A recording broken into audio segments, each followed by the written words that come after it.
I'm excited to get to this demonstration tonight for Odicoat. It'll be a quick demonstration, but my findings, I'm just really excited with the findings, and I'm excited to share it with you in case you've not used this product before. So again, I'm going to step over to the side camera and show you the Odicoat.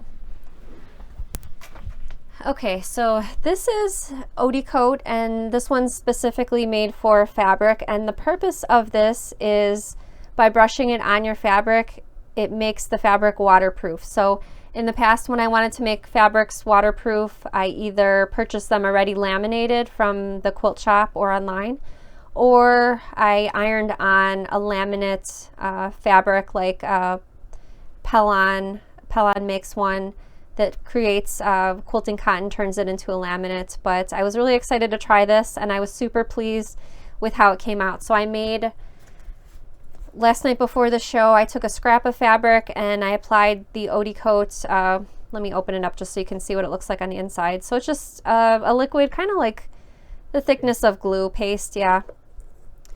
And you're supposed to apply 3 different coats and let it dry for 24 hours. So I'm gonna just read the directions off the back.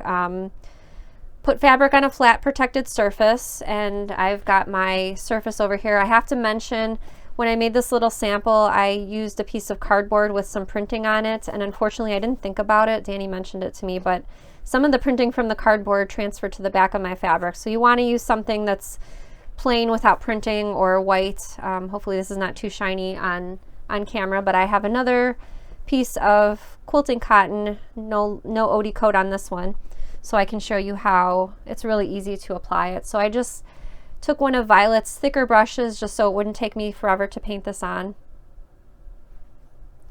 And you just want to liberally apply it. You can actually see it kind of looks, maybe you can see it on the brush, it looks a little bit bluish. That's really helpful, especially when you're working with darker fabrics, so that you can see. Obviously it looks shiny because it's wet like glue, but I feel that the blue tinge is really helpful for seeing where you applied it. So you just want to make sure it's a nice even coat. And the instructions call for 3 coats, or suggest 3 coats, and each coat should be applied an hour apart.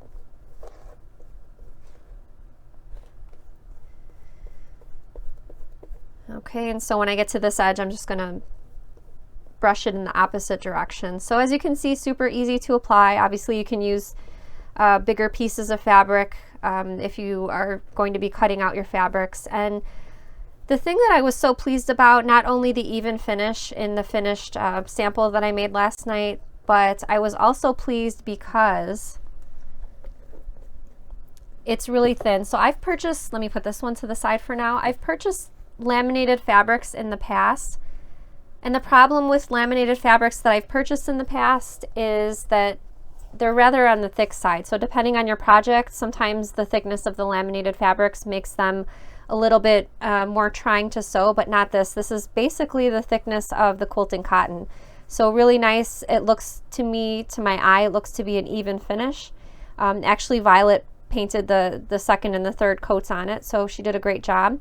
And also in the instructions on the container of Odicoat, you can press this, and they suggest pressing it a full day after you apply the last coat, but they suggest using parchment paper to press it, just to protect your iron the first time you press it. So when I finished the 3 coats of Odicoat on the fabric, it was a little bit ripply, not majorly, but definitely something that I would want to press. And so I just had some parchment paper at home from baking, and I just took my iron, I put it within the parchment paper, and it pressed really nice, and I liked the finish of it. And now it's ready to apply to your interfacing or whatever you're using this laminated fabric for a bag. So I'm going to jump back over to the main camera. I think there's a couple of things that I wanted to read off the back of the container of Odicoat. I think I mentioned everything about the drying for 24 hours. Use parchment paper for protection. The fabric may be laundered in warm water, and obviously it's ideal for toiletries, accessories, bags. It's great, especially for if you're making cosmetic bags, like maybe if you're using one of the minikins for a cosmetic bag and you'd like the lining to be easy wipe clean. Another great thing about this, it says on the packaging, no acids, no solvents, and no odors, which was a plus for me since I had last Sunday when I was demonstrating the ruler grips. That one spray that I used had a terrible odor, so very happy that this one does not have an odor, and I feel like it's a rather large jar, so this will last forever for tons and tons of projects. But anyway, this is Odicoat, and it's Odicoat O fabric, so made specifically for fabric. All right, so I hope you enjoyed that demonstration. I'm super happy that I finally tried out some of the Odicoat. Very pleased with the finished results. I'd like to invite you now, if you're watching on Facebook, if you enjoy our live videos, our sewing tutorial videos or bag making videos, to go ahead and hit the share button right now. Share this sewing video with your other sewing friends on Facebook.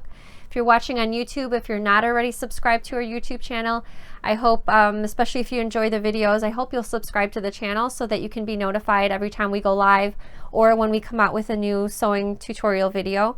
Regardless, if you're watching on Facebook or YouTube, we really do appreciate the likes, which is the little thumbs up icon. So thank you so much for liking, sharing, commenting, and subscribing. So